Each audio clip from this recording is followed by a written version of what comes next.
hope you are having a magical day so far. Today I'm going to show you how to make these 3 celestial earrings.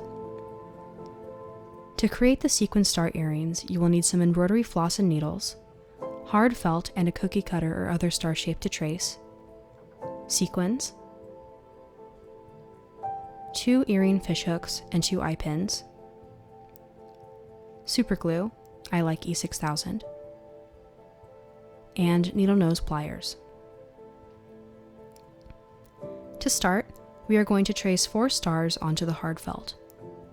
If you don't have a cookie cutter, you can draw your own stars or print and cut one out from online. The size of the star is entirely up to you and your preferences.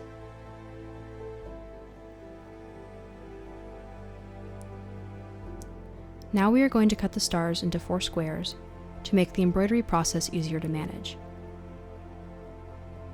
Using white embroidery floss, I'm going to split the thread into 1 single strand.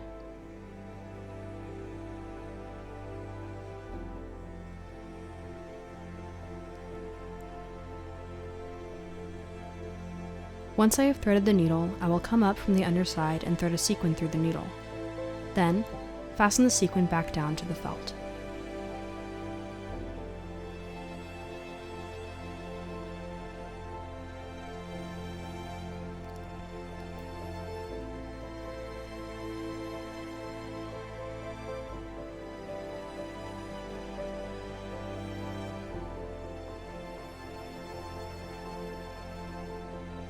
Now come back up from the back of the felt and thread another sequin through the needle.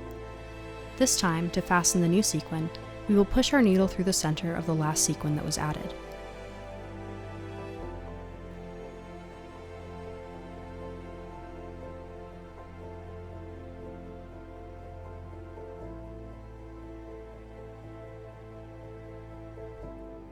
Continue this pattern all the way around the perimeter of the star.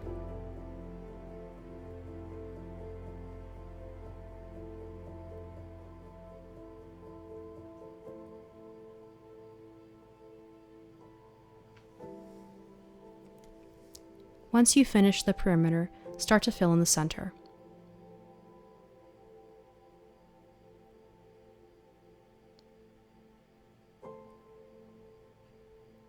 Remember to tie a knot on the back once you have finished so that you don't end up with sequins falling off while wearing.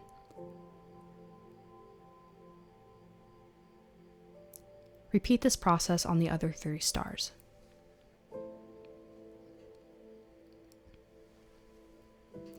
Now we will cut out the stars, leaving a little bit of felt around them. This is so that you can sew the stars together.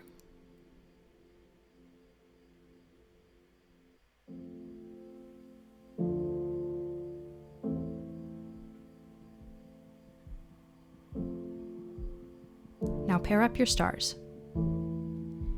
Using needle nose pliers, open the rings on the 2 eye pins.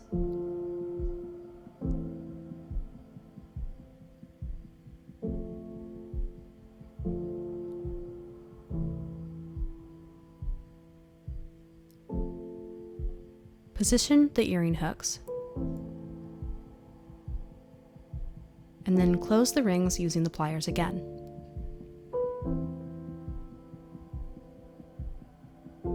Cut the eye pins to fit between the 2 sequin stars.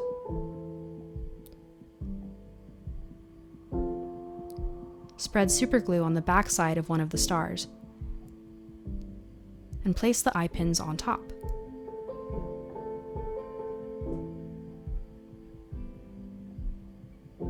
Then press the other sequin star on top.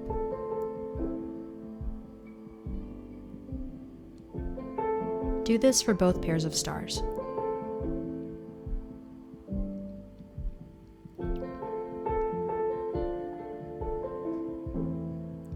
Now, using 3 strands of embroidery floss, sew around the perimeter of the stars.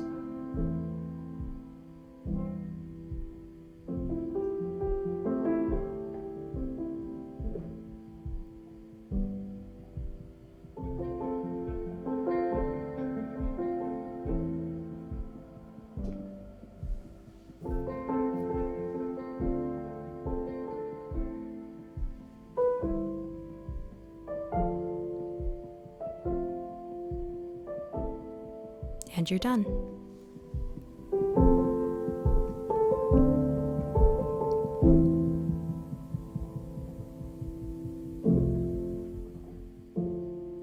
For the Rhinestone Moons, you will need polymer clay that can be baked, a mason jar lid or other circular object that can be used to cut through clay, super glue,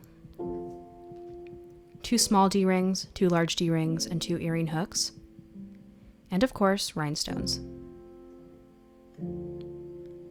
Start by rolling out the polymer clay to about 1/4 inch of thickness. Using the jar lid, cut out a circle.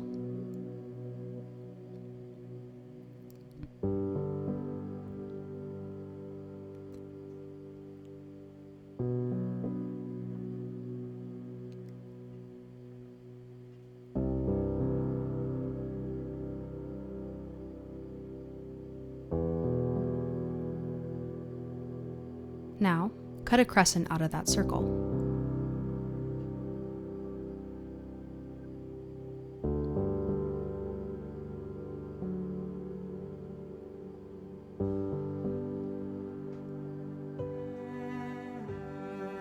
Smooth out any rough edges.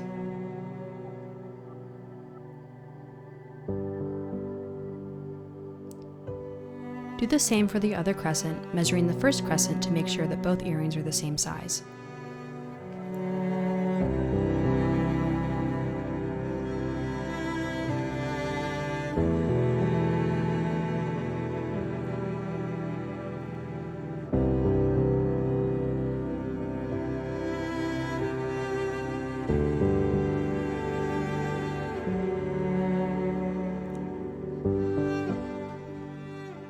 Punch a hole on top of each crescent, large enough for the big D-rings to go through.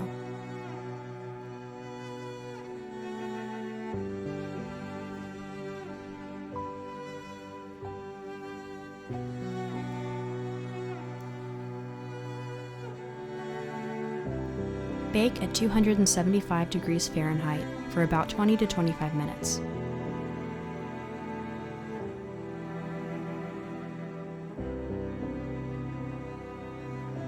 I hung out with my dog Jack while I waited.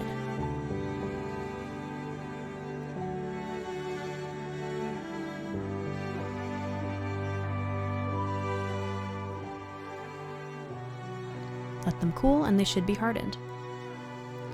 Now taking the rhinestones and super glue, begin bedazzling the crescents.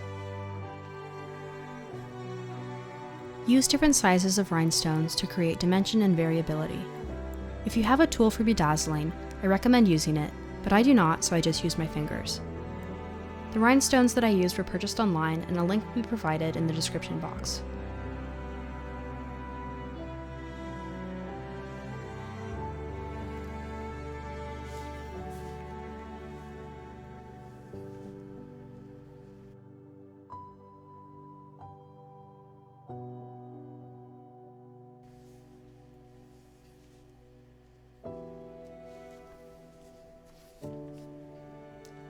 Now open up the 2 large D-rings and the 2 small D-rings using needle nose pliers, and place the large D-ring inside the hole of the crescent moon. Close the large D-ring, then place the small D-ring around it.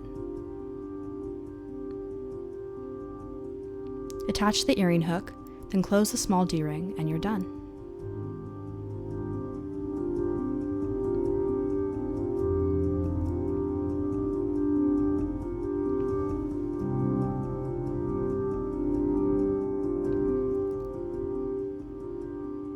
For the wrapped wire sun, you will need 2 hoop earrings in your preferred size, 24 gauge golden wire,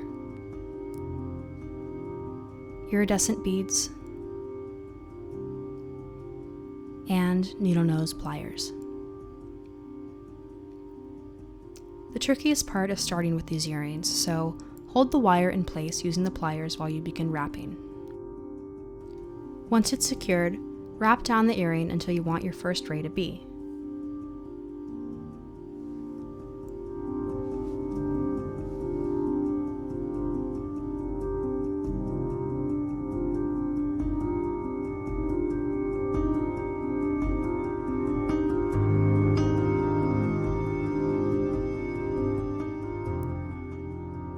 Using your beads, thread one bead down the wire.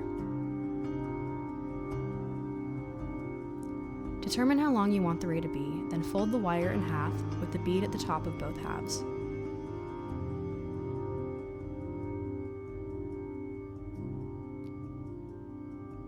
Twist the wire.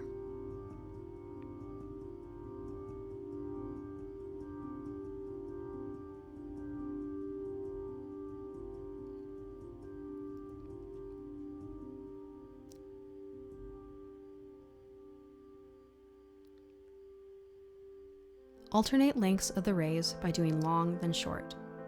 They do not all need to be the same length of long or short. In fact, variability makes the earrings look even better.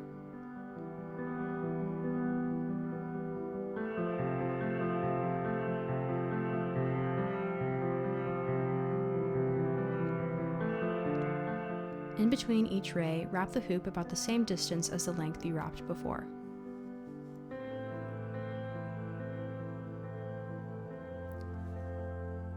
While I don't think that this is technically the correct way to do this, I tied the wire in a knot at the end to secure the wrappings.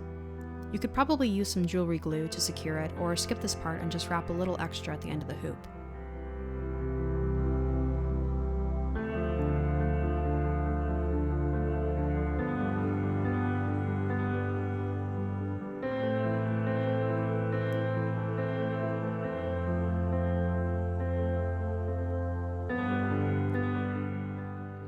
Repeat this process on the other earring.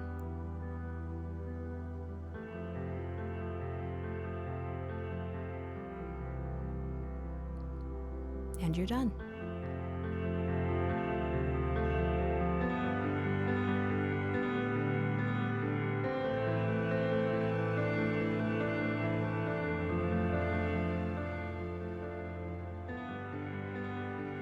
Thank you for watching, and I hope to see you next week.